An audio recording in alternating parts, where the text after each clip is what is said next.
I was so touched by that song. I was actually listening to that song the other day when I was having my devotional. So it just, it's a beautiful message through music. The title of my testimony is Into His Marvelous Light.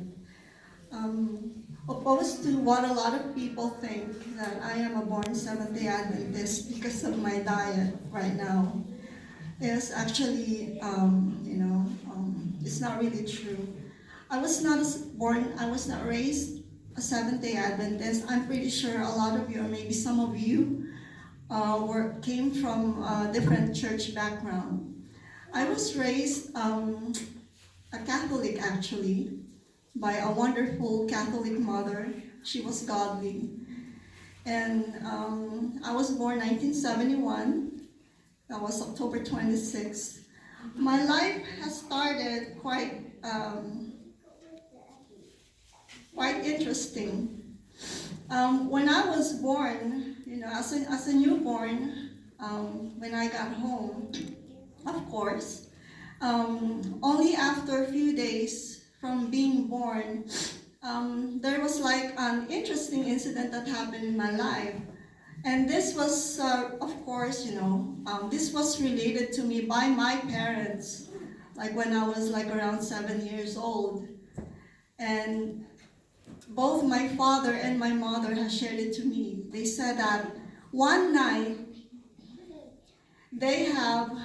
both of them have dreamed that there was like a huge swine in in our small room, because we were just living, we were poor.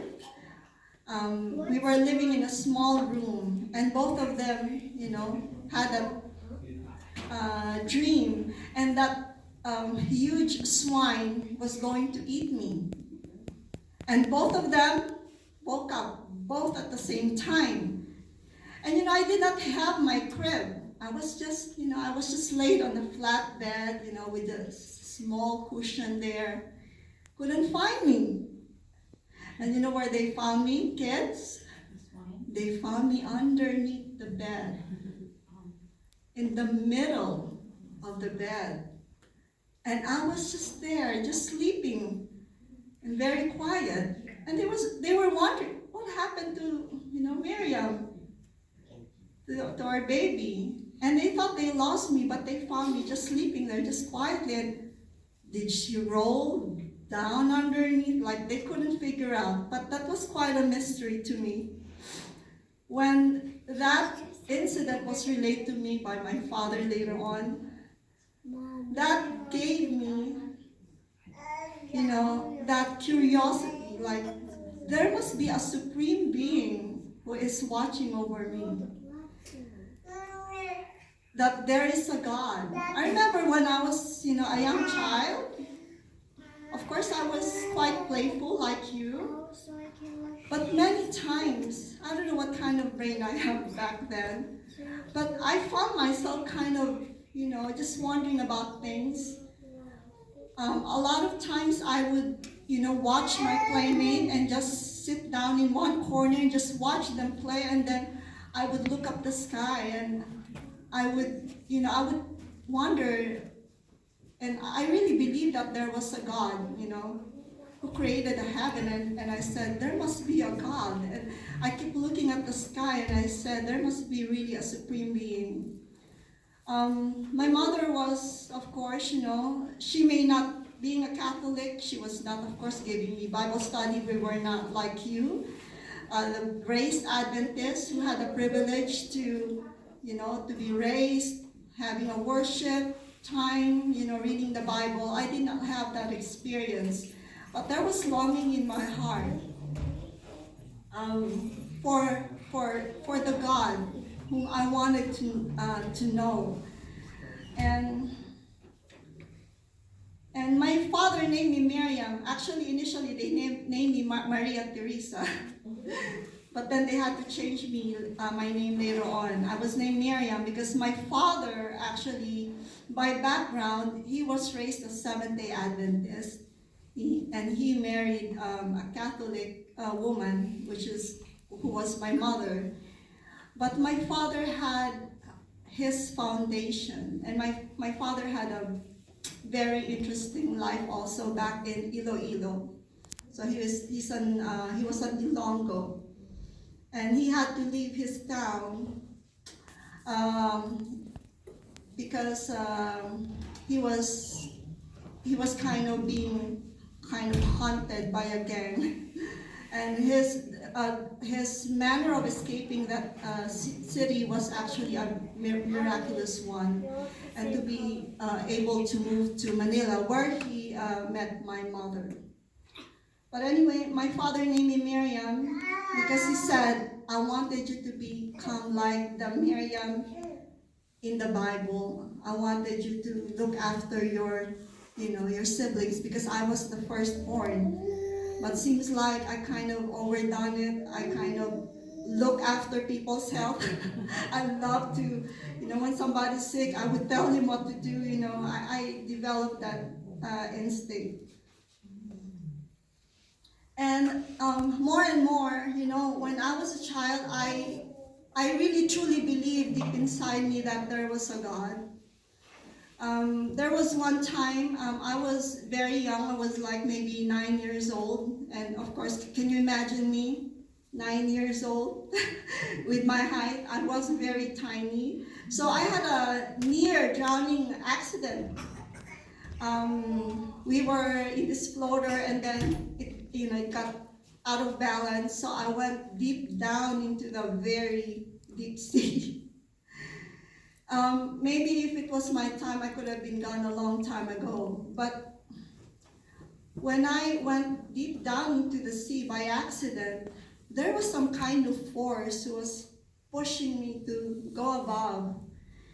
And it was actually a miracle because I did not know how to swim.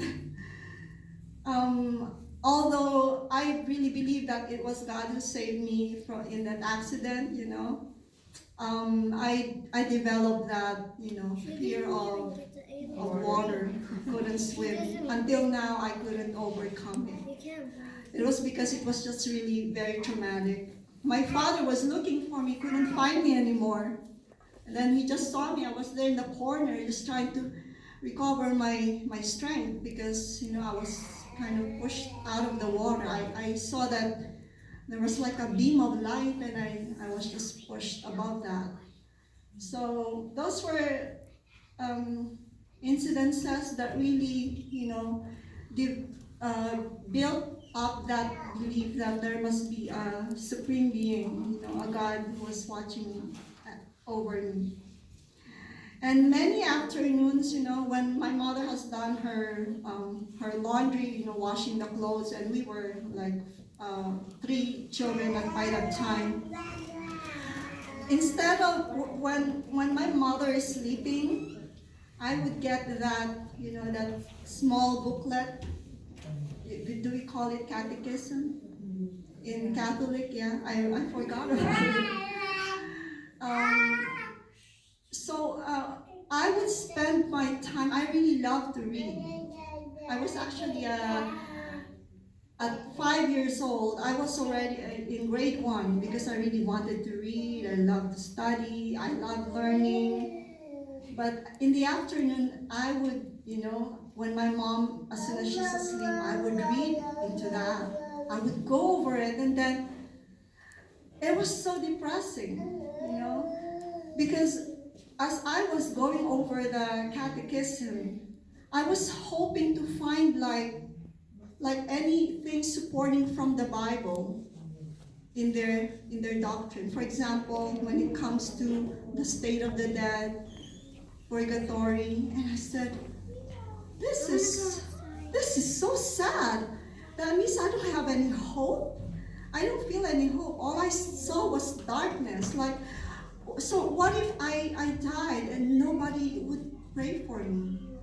So those people who died and they had money, they would be able to pay people to pray. What if I'm poor and I died and nobody would pray for me? I would go to hell. So I had so many questions being a Catholic. Um,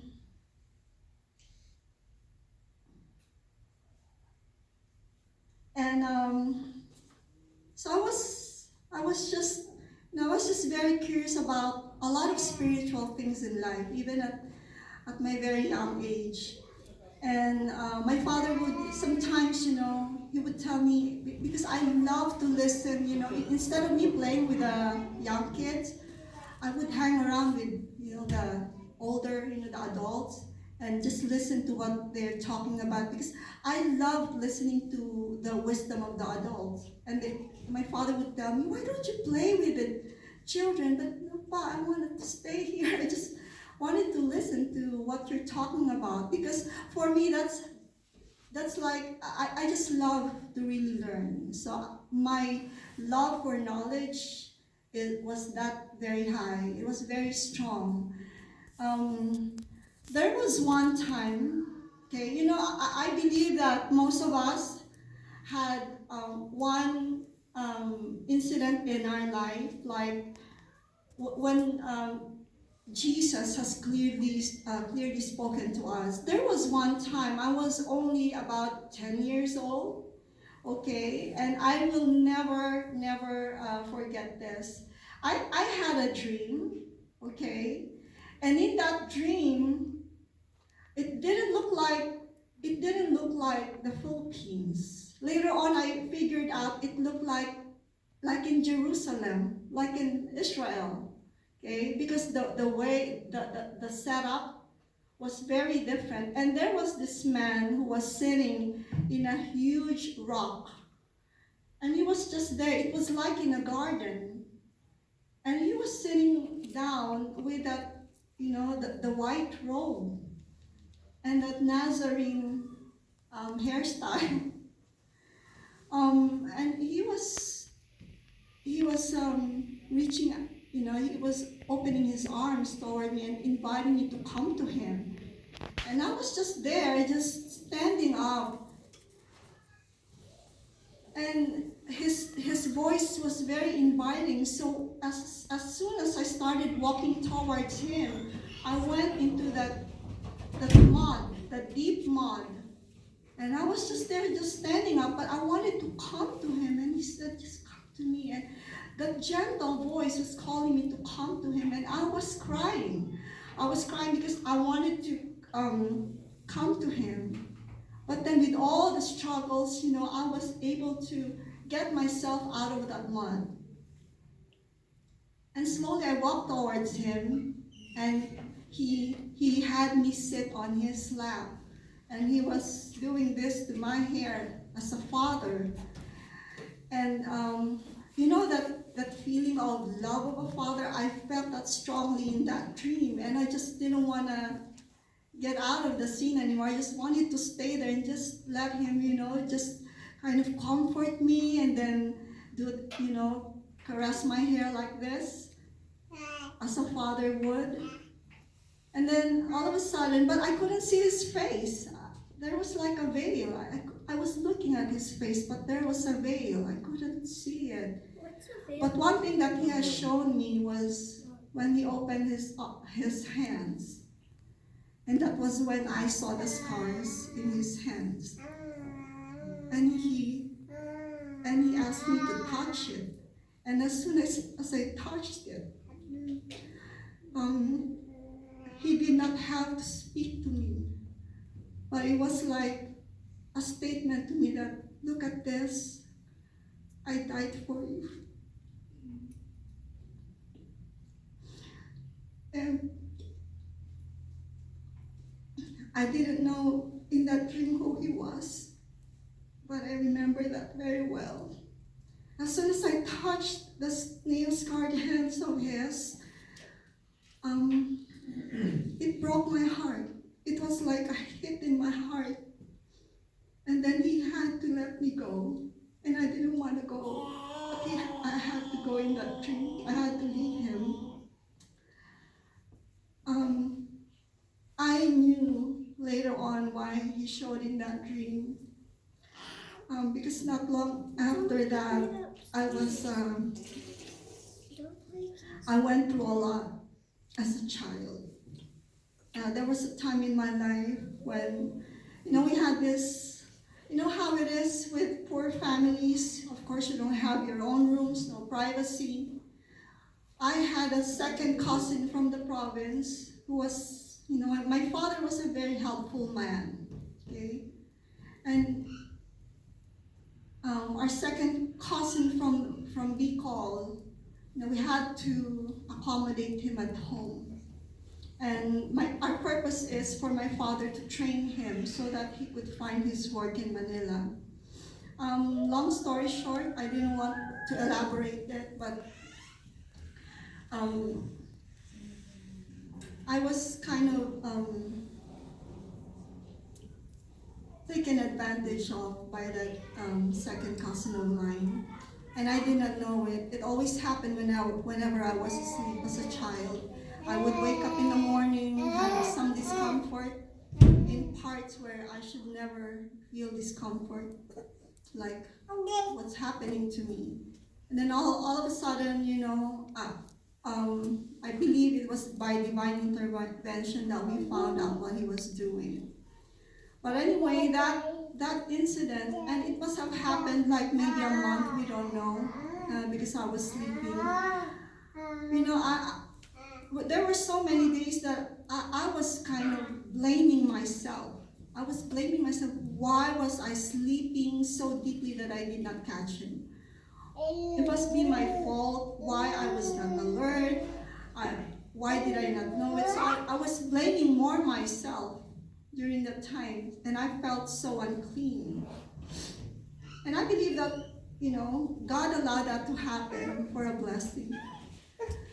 After that incident, I really longed for cleansing, for purity. Because that feeling of being dirty or unclean, I didn't like it. I was tempted to be depressed. I had my times of depression as a child. And many years, I would cry. Even in front of my mother, I was crying because that trauma was haunting me over and over again. But during those times, the dream that I had with Jesus, it was like, later on I found out that must be Jesus who appeared in my dream, we don't know. But that dream strengthened me and gave me an assurance that somebody like Jesus loved me.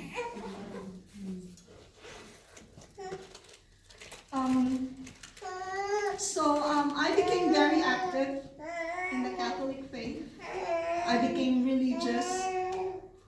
I actually became very involved in worshiping Mary. You know that it's like how do you call that? I forgot about it. It's like going from one station to another station, and you have those idols. We were singing for Mary. I was part of the choir. So I was very involved in that. And I loved singing, and whenever I went to the church, I really loved that, the statues of Mary holding Jesus, and I would have my handkerchief and then do this. Procession ba yun? Yes, procession, yeah. Yeah, that was procession. And then I would dip my fingers and do this. Of course, for a time I did that. But then later on, my mind was questioning me like, why am I doing this? I want a strong foundation of why am I doing this? And I guess God must have heard my questions in my heart. Because one time, I remember, we had our grandfather's Bible, my Seventh-day Adventist grandfather's Bible. And my father showed it to me. And in the very front is the 10 Commandments. So, and in the 10 Commandments, in Exodus 20, verse 5 to 6, thou shalt not bow down thyself to them nor serve them. I said, it's in the Bible. Then why am I doing this? I did not have that spirit of like when you show me something, I would reject it or justify what I was doing. I guess because I had a childlike, searching. I was really searching. So when my father showed that to me, so we are not supposed to bow down. We are not to worship other idols, but only God. So that was the very first truth that God showed me. The next time I went to the church, because we had this, like I said, a group, okay, and I had to be there all the time. I was like one of their, most favorite singer in that group because I sang soprano. Um, I I remember walking into that big statue of Mary, and I said, Mary, I'm sorry, but I'm not gonna worship you anymore. You're not God. So I was talking to her, as a child. And so then that was my first, the first time that I was thinking of, I guess it's time for me to leave this church, which I did. So I went out of the Catholic Church after being active in that singing group, but not without consequence. So our neighbors who love to, talk about stories of the lives of others, of course, I became a topic. And they were saying that, oh, Miriam is no longer a Catholic. She is gonna join some cult. So, but it did not bother me. Because in my heart, I was really searching for the truth. So I went church hopping. I was like maybe around 11 years old. So I started church hopping. And my first encounter was in a born again fellowship. It was the JIL. It's called JIL, Jesus is Lord Fellowship. And I love the people, I said, oh, this is happy. It's like a party. So it was kind of liberating, coming out of I'm not talking against Catholic people, I have a lot of